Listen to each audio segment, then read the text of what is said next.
और अब आपके लिए एक बेहद जरूरी खबर, आपको सचेत करने के लिए।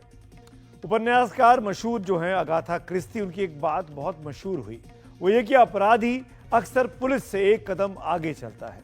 दरअसल इन दिनों साइबर फ्रॉड से जुड़ी ऐसी तमाम घटनाएं सामने आ रही हैं, जैसे अगाथा क्रिस्टी की बात सही साबित हो रही है। आपको हम जबलपुर से आई एक खबर दिखाने जा रहे हैं। इस खबर को ध्यान से देखिए और दूसरे लोगों से भी शेयर जरूर कीजिएगा, क्योंकि मामला हर उस आदमी से जुड़ा हुआ है जो मोबाइल फोन का इस्तेमाल करता है। और हां, बात अब ओटीपी की नहीं रही, फर्जी लिंक की भी नहीं रही, डिजिटल अरेस्ट की भी नहीं रही। खतरा इस बार बिल्कुल नया और हैरान कर देने वाला है, और चांसेस बहुत ज्यादा हैं कि इसके चक्कर में आप पड़ सकते हैं। रिपोर्ट देखिए।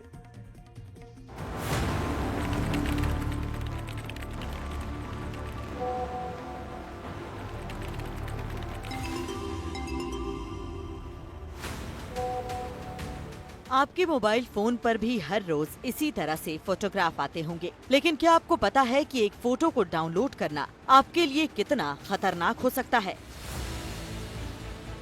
जबलपुर में एक हैरान करने वाली घटना सामने आई, जहां एक व्यक्ति के व्हाट्सएप पर अज्ञात नंबर से कोई तस्वीर आई। फोटो पर क्लिक करते ही उसका फोन हैक हो गया और देखते ही देखते बैंक खाते से 2,01,000 रुपए गायब हो गए। ये देखिए, ये जो मेरे हाथ में ये फोटो है, ये एक बुजुर्ग की फोटो है। ये फोटो जो है, ये इस तरह से एक व्हाट्सएप मैसेज आता है। ये जो व्हाट्सएप मैसेज है, ये कस्टमर सर्विस सपोर्ट सेंटर के नाम से ये मैसेज आता है। और इस मैसेज में प्रदीप कुमार जैन के बाद थोड़ी देर बाद एक फ़ोन आता है, और क्या कहा जाता है, कैसे ये अपराध हुआ, हम प्रदीप कुमार जैन से ही जानते हैं। प्रदीप जी, ये बताइए कि क्या हुआ, कैसे आपके पास फ़ोन आया, कैसे आपके साथ अपराध घटित हुआ? सर जी, सुबह टाइम 8:30 बजे के आसपास मेरे पास फ़ोन आया और सामने वाले ने मेरे से बोला कि मैंने आपके व्हाट्सअप मोबाइल पे एक व्हाट्सअप फ़ोटो भेजी है, कृपया इसके डाउनलोड करके मेरे को बताइए कि आप इस व्यक्ति को पहचानते हैं कि नहीं पहचानते। तो मैंने उस समय व्हाट्सअप नहीं खोला। करीब 1-8 घंटे बाद मैंने नेट चालू किया, व्हाट्सअप खोला। जैसे मैंने व्हाट्सअप खोल कर उसकी फ़ोटो डाउनलोड की, तो तुरंत हमारा मोबाइल हैंग हो गया और पूरा मोबाइल का संचालन सामने वाले के हाथ में चला गया। फिर करीब उसके कुछ समय बाद 1 रुपया मेरे खाते में आया। ये खाते में 1 रुपये आने के बाद में फिर उसने मेरा पूरा मोबाइल जो बैंक के थ्रू मैसेज ओटीपी सब जान के और वो बैंकिंग इंटरनेट बैंकिंग चालू कर ली। दरअसल जबलपुर के कोतवाली इलाके में रहने वाले प्रदीप जैन के पास 28 मार्च की सुबह लगभग 9 बजे एक फोन आता है। प्रदीप जैन के मोबाइल स्क्रीन पर एक नंबर 9827832213 से कॉल आती है, यानी उन्हें फोन करने वाला एक अनजान शख्स होता है। कॉलर इसी के साथ व्हाट्सएप पर एक बुजुर्ग की तस्वीर भेजकर पूछता है कि क्या आप इन्हें पहचानते हैं। प्रदीप जैन इस कॉल को नजरअंदाज करते हैं, लेकिन फोन काटने के बाद वो व्हाट्सएप पर मिली तस्वीर को देखने के लिए उसे डाउनलोड कर लेते हैं। यही वो तस्वीर है जो प्रदीप जैन को व्हाट्सएप पर भेजी गई थी, और इसे डाउनलोड करते ही प्रदीप के फोन में अपने आप कस्टमर सपोर्ट नाम का एक ऐप डाउनलोड हो जाता है। इसी के साथ प्रदीप जैन का मोबाइल हैक हो जाता है और उनके मोबाइल का बैंकिंग ऐप भी साइबर ठगों के कब्जे में आ जाता है। दोपहर होते होते प्रदीप जैन के पास कैनरा बैंक से मैसेज आया कि उनके खाते में 1 रुपया क्रेडिट होता है और कुछ ही मिनटों बाद 1 लाख रुपए निकाल लिए जाते हैं। इसके पहले कि प्रदीप जैन कुछ समझ पाते, उनके खाते से फिर से 1,01,000 रुपए निकाल लिए जाते हैं। पहले ओटीपी आता था, ओटीपी से आदमी क्या है, अब अवेयर हो गया, लिंक आने लगी, अब लिंक से भी अवेयर हो गया है, तो अब वो फ़ोटो में अपनी लिंक छुपा के भेज रहा है, स्टेनोग्राफी कहते हैं जिसको।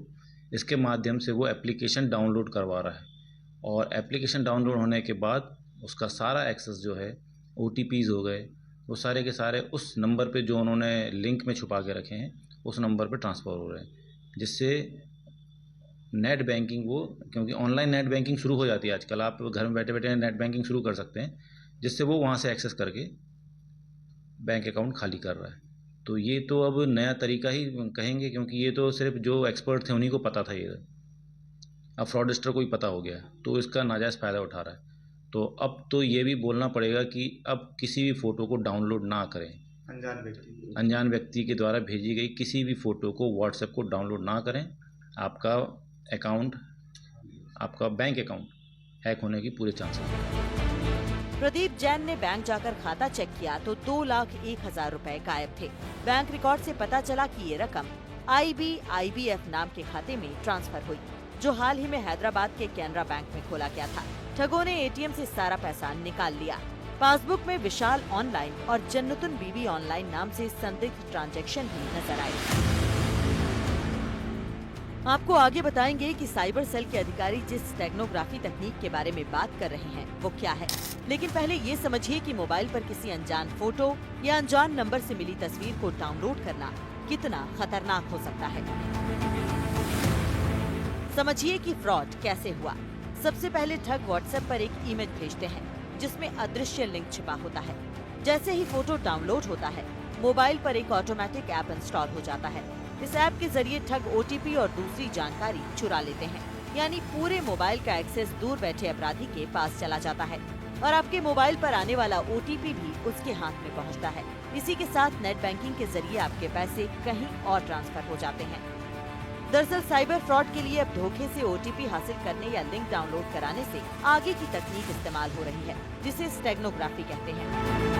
स्टेगनोग्राफी का मतलब है किसी लिंक को किसी और संदेश में छिपा देना ताकि उसका पता न चल सके। लिंक को छिपाने के लिए फोटो की जगह कोई टेक्स्ट या वीडियो या ऑडियो का भी इस्तेमाल किया जा सकता है। इसलिए मोबाइल पर कोई फोटो, वीडियो या ऑडियो आए तो सोच समझकर डाउनलोड करें। स्टेगनोग्राफी ये टर्म है, ये शब्द है स्टेगनोग्राफी। ये आपको भले ही याद हो या ना याद हो, लेकिन इस बात का ध्यान रखिए कि अगर किसी अननोन नंबर से, अननोन व्यक्ति की तरफ से आपके मोबाइल पर किसी भी तरह का फोटो, वीडियो या ऑडियो नोट आता है, उसको डाउनलोड नहीं कर लेना है।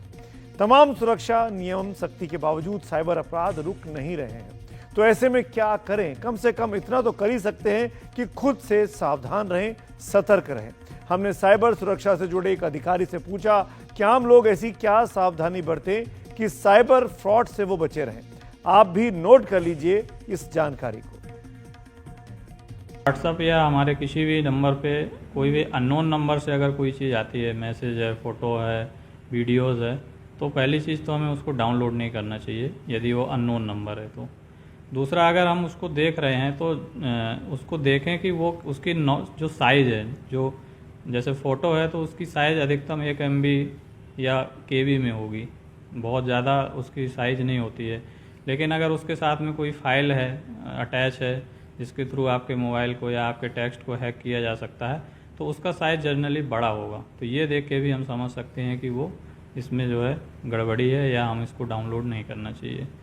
और इसके साथ ही जिसमें हम अपने रेगुलर्स व्हाट्सएप और सोशल मीडिया अकाउंट्स यूज करते हैं, जिस नंबर के साथ में, जिस फ़ोन के साथ में, तो हमें अपने नेट बैंकिंग या बैंक से रिलेटेड जो भी हमारा नंबर लिंक है उसको एक अलग फ़ोन में रखना चाहिए। उससे अगर हमारे टेक्स्ट वगैरह आते हैं, अगर हमारे कोई व्हाट्सएप के थ्रू या किसी भी ऐसे माध्यम से कभी हमारे फ़ोन का एक्सेस ले भी लेता है तो उसको टेक्स्ट नहीं मिलेंगे। इस केस में भी यही हुआ कि उन्होंने जो फ़ोटोज़ डाउनलोड की, उसमें एक फ़ाइल है, APK फाइल, जिसके माध्यम से सामने वाले को उनके फ़ोन का एक्सेस मिल गया कुछ देर के लिए, और उसने जो है उनके नंबर पे आने वाले बैंक से जो OTP हैं वो शायद उनको मिल गए। या किसी भी फाइनेंशियल इंस्टीट्यूट से, बैंक से, SEBI से, ED से, CBI से, कहीं से भी ऐसा कोई बोलता है और फ़ोन के थ्रू आपसे कोई जानकारी मांगता है, तो वो बिल्कुल भी हमें नहीं देना है। कोई भी बैंक जो है कभी भी किसी भी कस्टमर की उसकी पर्सनल डिटेल्स और ये OTP,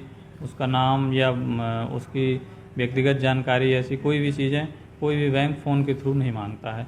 इसी प्रकार से अन्य जो संस्थाएं हैं जो एक्सेस करती हैं, कोई भी संस्था आपसे फ़ोन के माध्यम से या व्हाट्सएप के माध्यम से कभी कोई जानकारी नहीं मांगती है, ना उसमें देने चाहिए।